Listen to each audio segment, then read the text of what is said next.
Hello dear friend, कैसे हो आप। मैं हूं DRX देवेश पाल और आज हम लोग एक और इम्पॉर्टेंट टॉपिक पढ़ने वाले हैं जिसका नाम है हमें पढ़ाई करनी चाहिए या स्टडी करनी चाहिए। हमारे पास दो वर्ड आते हैं कि हमें पढ़ाई करनी है या स्टडी करनी है। अब बहुत सारे लोग अभी बहुत ज़्यादा जो है कंफ्यूज होंगे क्योंकि उन्होंने अभी तक के पढ़ाई और स्टडी को एक ही माना है और बहुत सारे लोग मन में कह भी रहे होंगे कि सर अभी तक के हमें यही मालूम है कि पढ़ाई और स्टडी एक ही होती है, लेकिन ऐसा बिल्कुल भी नहीं होता है। मैं इस वीडियो में आपको बताने वाला हूं कि पढ़ाई अलग होती है और स्टडी अलग होती है और हमें क्या करना चाहिए। तो चलिए स्टार्ट करते हैं। हमारे पास में दो वर्ड हैं कि या तो हमें पढ़ाई करनी चाहिए या स्टडी करनी चाहिए। तो इसको समझते क्या होता है। तो पढ़ाई का मतलब क्या है? पढ़ाई का मतलब सिंपल सा होता है रीडिंग, कि आपने कोई भी बुक उठाई, ठीक है, आपने कोई भी बुक्स उठाई और क्या करने लगे? रीड करने लगे, कंटिन्यूसली उसे रीड करे जा रहे हैं। लेकिन जब एंड में आप पहुंचते हो और आप अपने आप से पूछते हो कि आपने क्या पढ़ा, तो बहुत सारे लोगों को पता ही नहीं रहता है कि उन्होंने क्या पढ़ा। पढ़ाई तो की लेकिन उन्हें ये बिल्कुल पता नहीं रहता है कि क्या पढ़ाई की। तो बिल्कुल नहीं रहता है मीन्स कितना रहता है? ये रिसर्च कहती है कि जब हम लोग रीडिंग करते हैं तो हमें 5 से लेके 10% तक के डाटा हमें याद रहता है। अगर आपने दिन भर पढ़ाई की, दिन भर बहुत सारी किताबों को पढ़ा, मैं स्टडी नहीं बोल रहा हूँ, मैं क्या बोल रहा हूँ, आपने पढ़ा उसे, ठीक है, उसे रीड किया, तो पूरा कंटेंट में से आपको 5 से 10% ही आपके ब्रेन में वो डाटा स्टोरेज रहेगा, बाकी डिलीट हो जाएगा। इसीलिए हम जो पढ़ते हैं वो हमें लंबे समय तक के याद नहीं रहता है। तो ये 5 से 10% कैसे पता चला? तो इसके लिए एक स्टडी पिरामिड्स होता है। इस वीडियो के नेक्स्ट पार्ट में मैं वो वीडियो लाने वाला हूँ और आपको बताने वाला हूँ कि पढ़ने का सही तरीका क्या होता है। तो सेकंड देख लेते हैं हम लोग स्टडी क्या होता है, स्टडी किसे कहते हैं। तो स्टडी की बात को समझने के लिए एक एग्जांपल लेता हूँ मैं। आपने टीवी सीरियल्स में या मूवी में देखा होगा जो पुलिस वाले रहते हैं या जो CID रहते हैं, जब उनसे पूछते हैं आप क्या कर रहे हैं तो वो बोलते हैं कि मैं इस केस पे स्टडी कर रहा हूँ। स्टडी का मीनिंग्स क्या? कि वो अगर वहाँ पे कोई मर्डर हो गया तो क्या करते हैं, जिस व्यक्ति का मर्डर हुआ उसके दोस्त कौन कौन से थे, वो कहाँ रहता था, क्या खाता था, क्या पीता था, वो किन लोगों से मिला है, कहाँ से उसने कौन सा सामान खरीदा है, A से लेके Z तक के सारी डिटेल वो जो है कलेक्ट करते हैं। उसको कहते हैं स्टडी। कि जिस रूम में वो था क्या उसके अलावा और किसी व्यक्ति का वहाँ पे जो है बाल गिरा है क्या, क्या खून गिरा है क्या, अगर गिरा है तो वो किसका है, कब गिरा था, कहाँ से आया था, A से लेके Z तक की पूरी स्टडी। तो स्टडी का मीन्स आप लोग समझ गए होंगे कि किसी भी टॉपिक का पूरा निचोड़ कैसे समझते हैं। तो स्टडी किसे कहते हैं? आपने डिफरेंट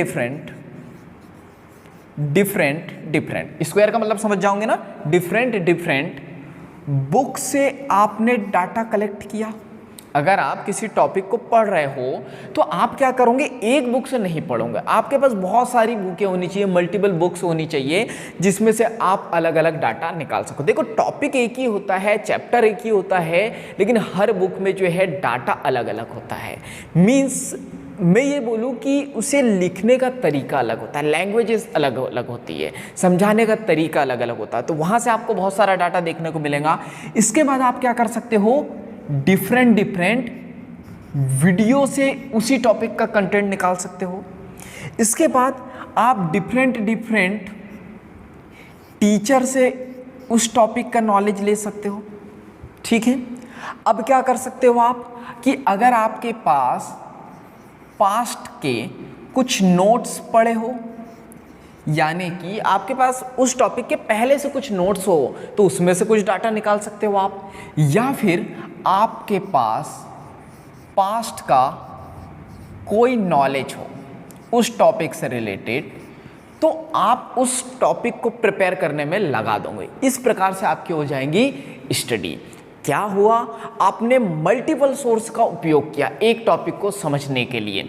आपने बहुत सारी बुक्स यूज़ की, वीडियो फॉर्म यूज़ किए, बहुत सारे टीचरों से नॉलेज लिया, पुराने नोट्स थे आपके पास में और कुछ पुराना नॉलेज था। इसके अलावा भी अगर आपके पास कुछ हो तो आप एक्सेट्रा उसे भी यूज़ कर सकते हो।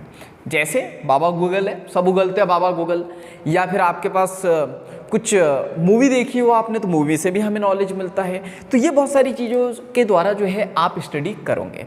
अब आप लोग बोलोगे सर जब इतने सारे वीडियो हम लोग देखेंगे, इतने सारे टीचरों से पढ़ेंगे, तो फिर तो इससे अच्छा ये है कि कोई टॉपिक को मैं रीड ही कर लूँ, क्योंकि मुझे एक ही बार रीड करना पड़ेगा। और इतनी सारी किताबों, इतने जगह से हम लोग नॉलेज कलेक्ट करेंगे तो हमारा तो बहुत समय चले जाएगा।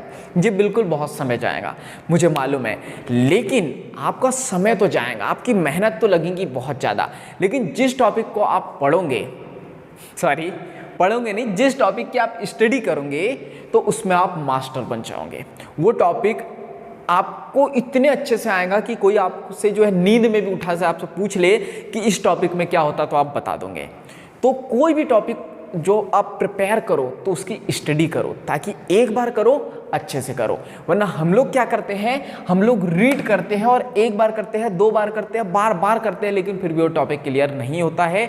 और अधिकतर ऐसा कौन करता है, जो स्कूल में पढ़ते हैं। आप लोगों ने देखा होगा कि किसी टॉपिक का जब टेस्ट होता है, स्टूडेंट तब भी पढ़ता है उसे क्वार्टरली एग्जाम होते हैं तब भी पढ़ता है, हाफ ईयरली होते हैं फिर भी होता है, और जब फाइनल एग्जाम होते हैं फिर भी वो वही टॉपिक पढ़ता है, लेकिन फिर भी क्लियर नहीं होता है।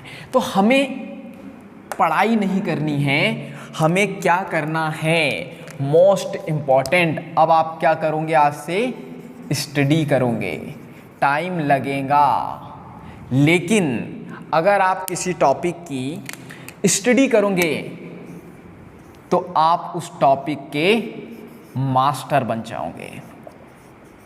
ठीक है, तो हमें किसी भी टॉपिक का क्या करना है, मास्टर बनना है, ना कि ऐसा करना है हमें कि आज पढ़ा और कल हम लोग भूल गए। तो क्लियर है आपको सारी चीज़ें कि हमें पढ़ाई नहीं करनी है, हमें क्या करनी है, स्टडी करनी है। क्लियर है यहाँ तक के।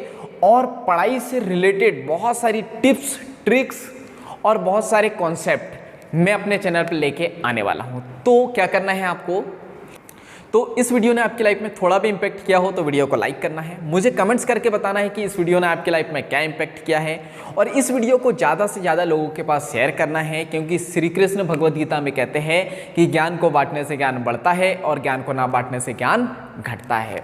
तो इस चैनल को जल्दी से आपको सब्सक्राइब कर देना है और बेल आइकन को हिट कर देना, ताकि ऐसा एक भी वैल्यूएबल वीडियो आपसे मिस ना हो। तो बाकी हम लोग मिलेंगे नेक्स्ट वीडियो में, जब तक के लिए thank you, bye bye and go for success.